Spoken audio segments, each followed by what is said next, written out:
Ashamaar kafunee kabajamtoota daawwattoota keenyaa waliif TV irraa oduu isaati kanaaf qabannee isinitti himna oduu wajjin kan sinfaanatu waan girmaa guddisaa.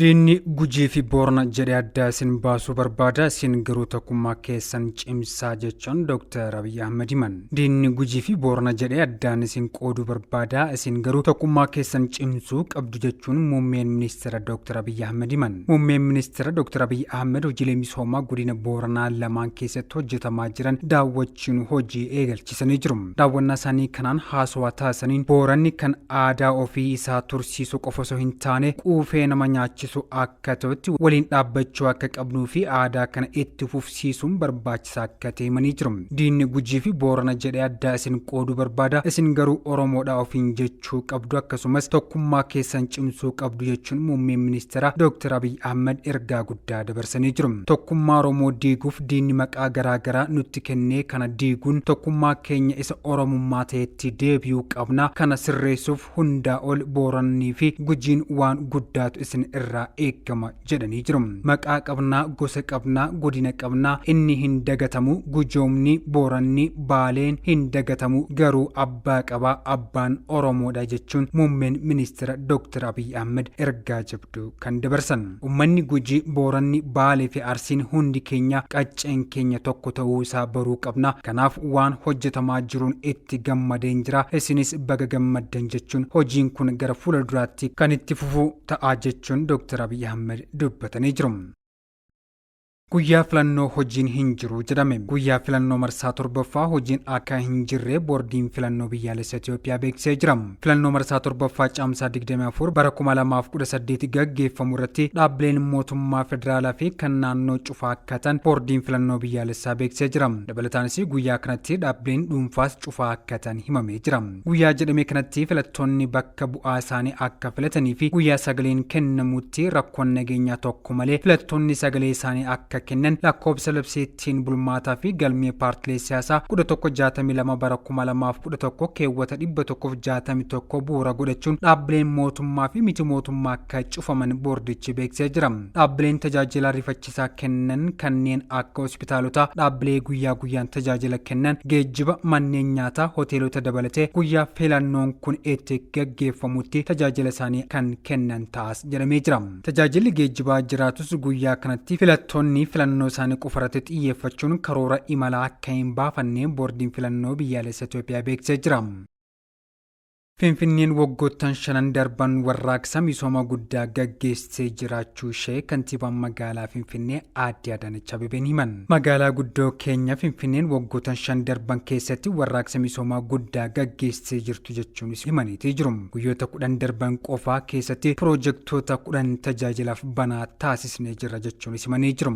Tokkoffaan misooma industirii fi carraa hojii paarkii industirii Galaan Gurraa eebbifamee tajaajilaaf banaa ta'eera. Paarkiin kun lammiilee 20 ol ta'aniif carraa hojii kan uumedha. Lammaffaa misooma hawaasummaa manneen jireenyaa gandoota tola ooltummaa 3 keessatti manneen jireenyaa kutaa magaalota Addis Katamaa, Kolfee Qaraaniyoo fi Eekkaatti ijaaraman namoota biyyaaf gumaacha guddaa taasisan harka qalleeyyiif qaama miidhamtootaaf dabarsuun danda'amee jira. Sadaffaa paarkiiwwan bashannanaa fi uummata kutaa magaalaa Addis Katamaa Askoo Addis Safar keessatti lafa kaaree meetira 30 irratti fi kutaa magaalaa Lammii Kuraa keessatti lafa heektaara 18 irratti paarkiiwwan qarqara lagaa fi bashannanaa uummata ijaaraman eebbifamanii jiru. Wiirtuleen kun daa'imman, dargaggootaa fi maanguddoota kan hammatan hawaasni waliin kan itti fayyadamudha. Arfaffaa qaala'insa jireenyaa hir'isuuf qaama hojii wiirtulee gabaa babal'isuu ta'ee wiirtuun gabaa hunda galeessa lammii inni 7ffaan eebbifamee tajaajilaaf banaa taasifamee jira. Shanaffaa giddugala gabaa fi geejjiba ammayyaa. Giddugala gabaa Adawaa kan gosa isaatiin jalqabatee fi terminaaliin geejjiba ammayyaa tajaajilaaf banaa ta'anii jiru. Suuqiiwwanii fi kaafteeriyaawwan wiirtuu kanaa namoota misooma piyaasaatiif ka'aniif carraan dabarfamanii jiru. Jaaffaa misooma qonna magaalaa kutaa magaalaa Lammii Kuraa keessatti lafa heektaara 3 irratti kan ijaarame wiirtuun qonna magaalaa qindaa'an suuqota 16 fi sheedota 18 of keessaa qabu tajaajilaaf banaa taasifamee jira. Torbaffaa wiirtuu ispoortii fi dargaggoota kutaa magaalaa Booletti kan argamu isteediyeemiin Hawaasa Lammii dirreewwan ispoortii 5 bakka tapha daa'immanii 95 wiirtuulee kunuunsaa daa'immanii 6 kaafteeriyaawwanii fi amfitiyaaterawwan dabalatee bu'uuraalee misoomaa fayyadamummaa dargaggootaaf tajaajilan guuttatee tajaajila kennuu jalqabee jira. Saddeetaffaan manneen barnootaa fi kunuunsa daa'immanii kutaa magaalaa Lidataatti piroojeektiin manneen barnoota 2 fi wiirtuuleen kunuunsa daa'immanii 3 ijaarsa dhalootaatiif bu'uura buusan eebbifamanii tajaajilaaf banaa taasifamanii jiru. Saglaffaa gargaarsa irraa gara of danda'u. Jiraattota keenya 400 wiirtuulee nyaataa Tasfaa Birhaan irraa fayyadaman turaniif kaapitaala ka'umsaa fi meeshaalee hojii guutuun gargaarsa irraa gara fayyadamummaa carraa hojiitti akka ce'an taasifamee jira. Kurnaffaan tajaajila dijitaala. Wiirtuun tajaajila mootummaa dijitaala iddoo tokkotti Addis Masoob inni torbaffaan kutaa magaalaa Laaftootti eebbifamee jira. Tokkoffaan tajaajila fayyaa ammayyaa. Gaanfa Afrikaatti kan jalqabaa kan ta'e teeknooloojii artiifishaal intelijensiin kan deeggarame baay'ee ammayyaawaa kan ta'e hospitaalli ispeeshalaayizd Laaftoo eebbifamee jira. Namoonni tokko piroojektonni kun filannoof jedhamee kan hojjetame akka ta'e kaasu. Garuu dhugaan jiru kan dursa hin hojjetamne filannoofis qaqqabuu hin danda'u. Hojjetamee filannoof yoo ooleyyuu dhimmi guddaan hojiin uummataa fi biyya fayyadu hojjetamuu isaati jechuun kantiibaan bulchiinsa magaalaa Finfinnee aadde Adaanach Abeebee kan himan.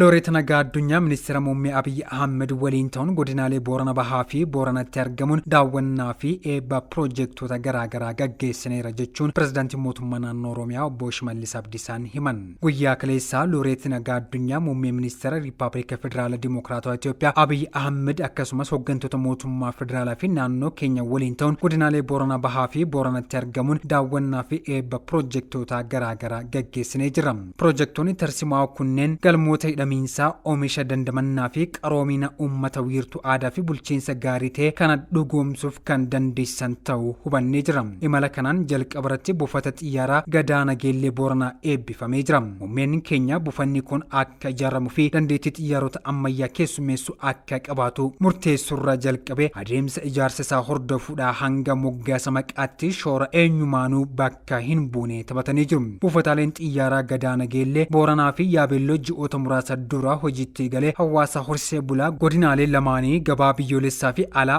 yaa'iinsa investimentii fi turizimii akkasumas tajaajila uummataa waliin caalatti walitti fiduu kan dandeessisuudhaas jedhamee jira. Ijaarsa piroojektota daandiiwwan buufataalee xiyyaara naannoo kanatti gaggeessinu moggeeffama hawaasummaa hambisuu fi fageenya dinagdee gabaabsuuf carraawwan bal'aa uumuuf akka tarsiimoo ijootti fayyadamaa jira. Isaan sun kilaastara qamadii fi midhaan gosa garaagaraa godina Boorana Bahaa aanaa Liiban daawwannee jira. Godina kanatti inishatiiviin qamadii ergaa jalqabnee waggoota 3 kan hin caalle ta'us waqtii kanatti qofaan lafa heektaara 176 ol misoomsinee callaa kuntaala miiliyoona 3.1 eegaa jirraas jedhamee jira. Naannoo armaan dura hanqina roobaa fi hongeen beekamu har'a qabatamaan gara giddugala oomishtummaa wabii nyaataatti mirkanaa'etti ceesisuuf imala milkaa'ina irratti argamna. Yeroo dhufuttis hojiilee qonna kilaasteraa makanaayizeeshinii fi ekstenshinii qorannoo qonnaa akkasumas hirmaannaa qotee fi horsiisee bultoota dabaluuf irratti raawwataa jiru cimsine kan itti fufnu ta'a jechuun pirezidaantii mootummaa naannoo Oromiyaa obbo Shimallis Abdiisaan kan himan.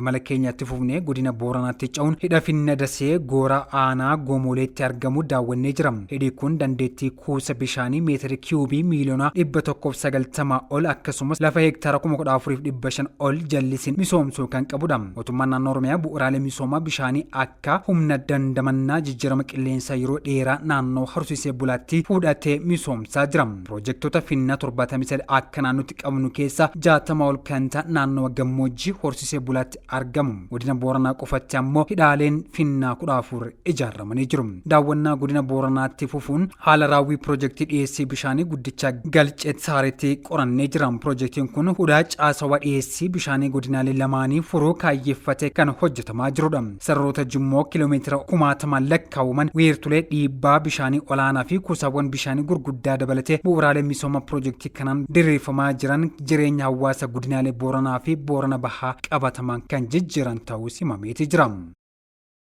humna poolisii jijjiiramaa Finfinnee waliin tarkaanfatu qabna jechuun kantiibaan magaalaa Finfinnee Aadde Adaanech himan. Kantiibaan magaalaa Finfinnee Aadde Adaanech Abeebeen goolaba qorannoo karoora hojii guyyoota 100 qajeelcha waliigala poolisii magaalattii irratti argamuun qorannicha yaadaan gabbisuu ibsan. Aadde Adaanech erga toora miidiyaa hawaasaa isaaniitiin dabarsaniin Finfinneen humna poolisii jijjiirama magaalattii waliin tarkaanfatu qabaachuu ibsanii jiru. Goolaba qorannoo karoora hojii guyyaa 100 hooggantoonni fi miseensonni qajeelcha waliigala poolisii Finfinnee taasisan irratti qooda fudhachuun kan ibsan kantiibaan Adaanech riiformiin karoora qabameen bulchiinsa gaarii fi kenniinsa tajaajila haalli jiru hanguma Finfinneen jijjiiramaa deemtuun guddachaa jiraachuu ibsanii jiru. Kantiibaan Adaanech Finfinneen hanguma guddattee fi ammayyoomtee magaalaa Afrikaa fi teessoo dippiloomaatota idil addunyaa sadaffaa ta'uun tajaajilaa jiraachuu ibsanii jiru. Humna poolisii loogii kamirraayyuu walaba ta'ee akka seera biyyattiitti dirqamatti kenname bahaatu Finfinneen qabaachuu ibsuun kanaanis poolisiin tajaajila naamusa qabu hawaasaa fi kennuu dirqama itti kennamus gahumsaan bahatu horachuu